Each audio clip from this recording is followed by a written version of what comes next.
La fonction érotique du voile. Je voudrais maintenant interpeller celles et ceux qui douteraient encore.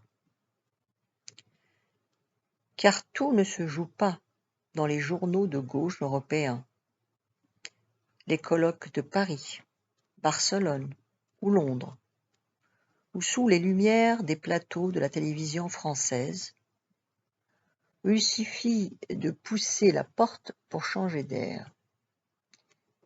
Il est en effet des territoires où il est impossible d'échapper à l'effet ravageur de l'omniprésence de l'éros musulman, et où les femmes sont de plus en plus voilées, avec un résultat désastreux et contraire aux valeurs de respect et de réserve que prêchent les prosélytes du voile.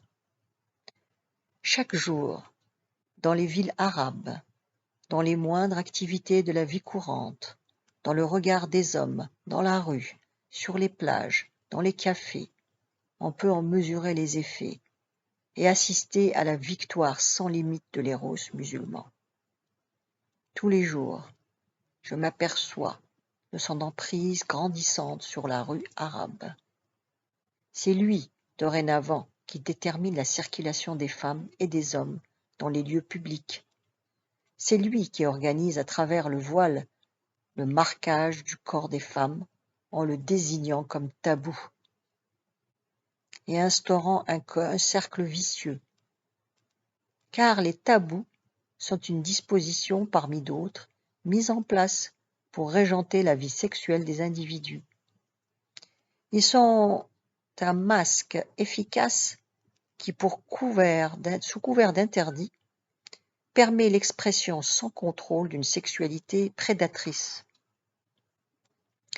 Ils aboutissent en outre à de véritables déviances pathologiques dès qu'il s'agit du corps des femmes.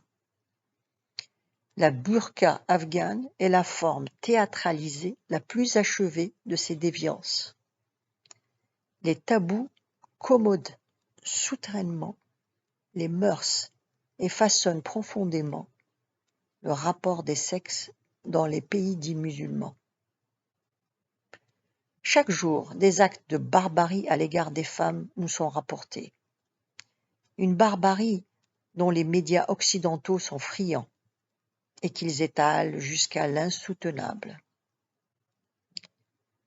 Le visage dissimulé et vitriolé de cette princesse saoudienne, celui apeuré de cette jeune Nigérienne, condamnée à la lapidation parce que violée et enceinte. Ces images de femmes assises à même le sol, baissant la tête devant les crosses des fusils de leur exécution, celles de ces jeunes femmes algériennes de Sidi Messaoud, la ville du pétrole, violée par une meute d'hommes déchaînés par les prédications sur le mal d'un imam local, ou encore cette histoire d'une jeune divorcée de 10 ans, ou celle de ces petites mariées mauritaniennes de 6, 7, 9 ans, vendues à des vieillards saoudiens. Mais de cette dernière horreur, la presse occidentale n'a rien su. Il s'agissait d'enfants d'esclaves mauritaniens. J'étais à Tunis en janvier 2009, lorsque je l'ai apprise, à l'occasion d'un séminaire organisé par le collectif Maghreb Égalité sur la question de l'héritage dans la tradition coranique qui donne à la sœur la moitié de ce que reçoit son frère.